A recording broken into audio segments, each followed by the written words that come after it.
ಈ ಒಂದು ಪರಿಸರ ದಿನಾಚರಣೆ ಅಂಗವಾಗಿ ಈ ಕಾರ್ಯಕ್ರಮದಲ್ಲಿ ನೇತೃತ್ವವನ್ನು ವಹಿಸಿಕೊಂಡಿರುವಂಥ ಆತ್ಮೀಯ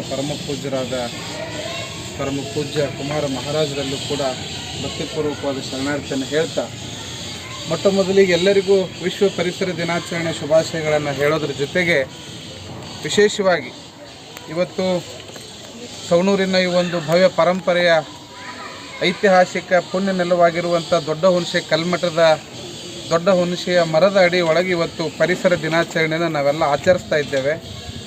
ಒಂದು ನಾವೆಲ್ಲ ಬಹಳ ಗಮನದಲ್ಲಿ ಇಟ್ಕೊಳ್ಬೇಕಾಗಿರ್ತಕ್ಕಂಥ ವಿಷಯ ಏನು ಅಂತಂದರೆ, ಈಗಾಗಲೇ ನಾವು ಜೂನ್ ತಿಂಗಳಿಗೆ ಬಂದರೂ ಕೂಡ ಇನ್ನೂ ನಾವು ಸರಿಯಾಗಿ ಮಳೆಯನ್ನು ನಾವು ಕಾಣಲಿಕ್ಕೆ ಆಗ್ತಾಯಿಲ್ಲ. ಯಾಕಂತಂದ್ರೆ ಇದೆಲ್ಲ ಪ್ರಕೃತಿಯ ವಿಕೋಪ. ಇವತ್ತು ಸರಿಯಾಗಿ ನಾವು ಗಿಡಗಳನ್ನು ನೆಟ್ಟರೆ ಮಾತ್ರ ಆ ಗಿಡಗಳಿಂದ ಇವತ್ತು ಮಳೆ ಬರಲಿಕ್ಕೆ ಸಾಧ್ಯ.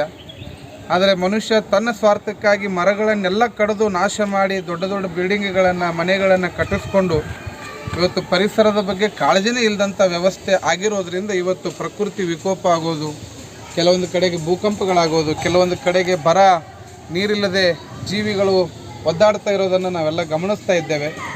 ಹೀಗಾಗಿ ಪ್ರತಿಯೊಬ್ಬರ ಆದ್ಯ ಕರ್ತವ್ಯ ಇದು ಪರಿಸರ ದಿನಾಚರಣೆಯನ್ನು ಆಚರಿಸುವಂಥದ್ದಾಗಬೇಕು. ಕೇವಲ ಜೂನ್ 5ನೇ ತಾರೀಕು ಬಂದಾಗ ಮಾತ್ರ ಕಾನೂನು ಹೇಳ್ಯದ ಒಂದು ದಿನಾಚರಣೆ ಅದ ಅಂತ ಅವತ್ತೊಂದು ಗಿಡ ಹಚ್ಚೋದು ಮತ್ತು ಅವ್ರವ್ರ ಮನೆಗೆ ಹೋಗೋದು, ಆ ಗಿಡ ಬೆಳೀತೋ ಬದುಕ್ತೋ ಅದು ದೊಡ್ಡದಾಯ್ತೋ ಅದಕ್ಕೆ ಏನು ಬೇಕು ಗೊಬ್ಬರ ನೀರು ಬೇಕು ಅನ್ನುವಂಥದ್ದು ಯಾರೂ ಕೂಡ ಗಮನಿಸೋದಿಲ್ಲ. ಅದಕ್ಕೆ ಒಂದು ವಾಟ್ಸಪ್ ಒಳಗೆ ಒಂದು ಮೆಸೇಜ್ ಬಂದಿತ್ತು, ನಾನು ಗಮನಿಸಿದೆ. ಜೂನ್ 5 ಬೆಳಗ್ಗೆ ಗಿಡ ಹಚ್ಚಿದ್ರಂತ, ಮಧ್ಯಾಹ್ನ ಬಂದು ಕುರಿ ತಿಂತಂತ, ರಾತ್ರಿ ಗಿಡ ನೆಟ್ಟವರು ಆ ಕುರಿ ತಿಂದ್ರಂತ, ಮುಗಿತಿದ ಪರಿಸರ ದಿನಾಚರಣೆ ಅಂತ ಹೇಳಿದ್ರು. ಬಹುಶಃ ಸತ್ಯ ಅನ್ನಿಸ್ತದೆ. ಬೆಳಗ್ಗೆ ನೆಟ್ಟಿರುವ ಗಿಡ ಮಧ್ಯಾಹ್ನ ಕುರಿ ತಿಂತು, ರಾತ್ರಿ ಕುರಿನ ಇವ್ರು ತಿಂದರು, ಮುಗಿದ ಹೋತು.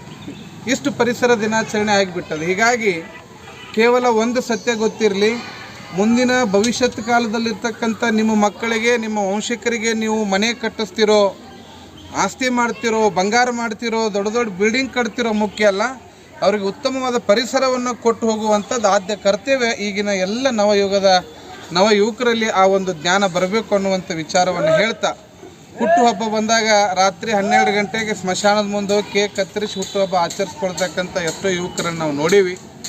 ಹರಿದ ಬಟ್ಟೆಗಳನ್ನು ಹಾಕ್ಕೊಂಡು ಫ್ಯಾಷನ್ ಮಾಡ್ತಕ್ಕಂಥ ಯುವಕರನ್ನು ನೋಡೀವಿ.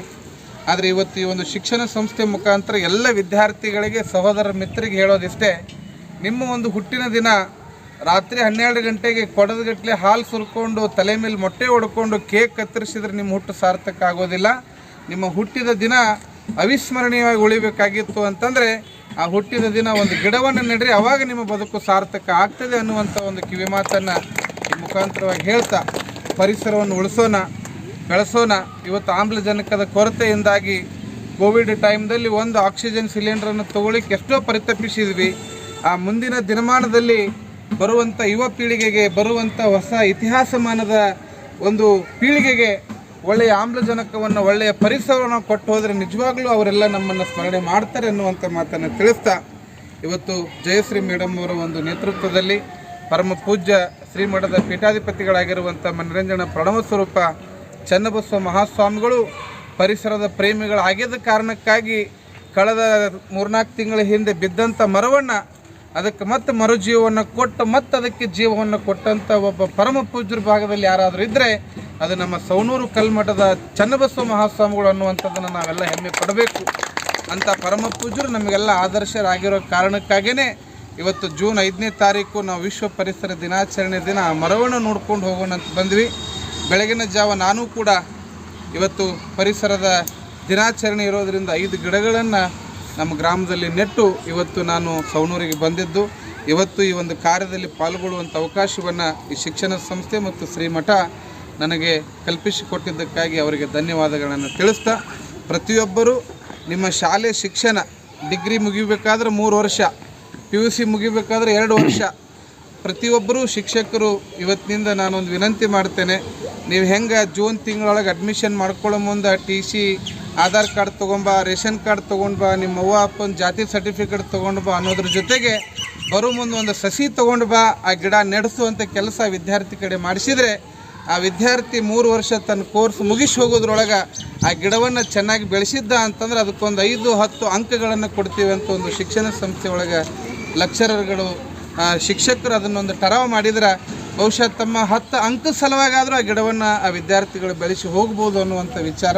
ಹೀಗಾಗಿ ಈ ಮುಖೇನ ನಾವೆಲ್ಲ ಪರಿಸರವನ್ನು ಉಳಿಸಿ ಬೆಳೆಸುವಂಥ ಕೆಲಸ ಮಾಡೋಣ ಅನ್ನುವಂಥ ಮಾತನ್ನು ತಿಳಿಸಿ ಈ ಒಂದು ವಿಶ್ವ ಪರಿಸರ ದಿನಾಚರಣೆಯ ಒಂದು ಈ ಶುಭ ದಿನದಂದು ಈ ನಾಡಿಗೆ ಒಳ್ಳೆಯ ಮಳೆ ಬೆಳೆ ಆಗಲಿ ಅಂತ ನಾವೆಲ್ಲ ಪ್ರಾರ್ಥನೆ ಮಾಡೋಣ. ದೇಶಕ್ಕೆ ಅನ್ನು ಕೊಡುವಂಥ ರೈತನಿಗೆ ಒಳ್ಳೆಯ ಮಳೆಗೆ ತಕ್ಕ ಬೆಳೆಗೆ ತಕ್ಕ ಬೆಲೆ ಸಿಗಲಿ ಅಂತ ನಾವೆಲ್ಲ ಆ ಪ್ರಕೃತಿ ಮಾತೆಯಲ್ಲಿ ಪ್ರಾರ್ಥನೆಯನ್ನು ಮಾಡೋಣ ಅನ್ನುವಂಥ ಮಾತನ್ನು ತಿಳಿಸಿ ನನಗೆ ಗೌರವಾನ್ವಿತವಾಗಿ ಕಾರ್ಯಕ್ರಮದಲ್ಲಿ ಪಾಲ್ಗೊಳ್ಳುವಂಥ ಅವಕಾಶವನ್ನು ಕೊಟ್ಟಂಥ ಶಿಕ್ಷಣ ಸಂಸ್ಥೆಗೂ ಶ್ರೀಮಠದ ಪೂಜ್ಯರಿಗೂ ಹಾಗೂ ಶ್ರೀಮಠದ ಎಲ್ಲ ಕಾರ್ಯಕರ್ತರಿಗೂ ಮತ್ತೊಮ್ಮೆ ವಂದಿಸಿ ನನ್ನ ಮಾತುಗಳಿಗೆ ವಿರಾಮ ಕೊಡ್ತೇನೆ. ಎಲ್ಲರಿಗೂ ಶರಣ.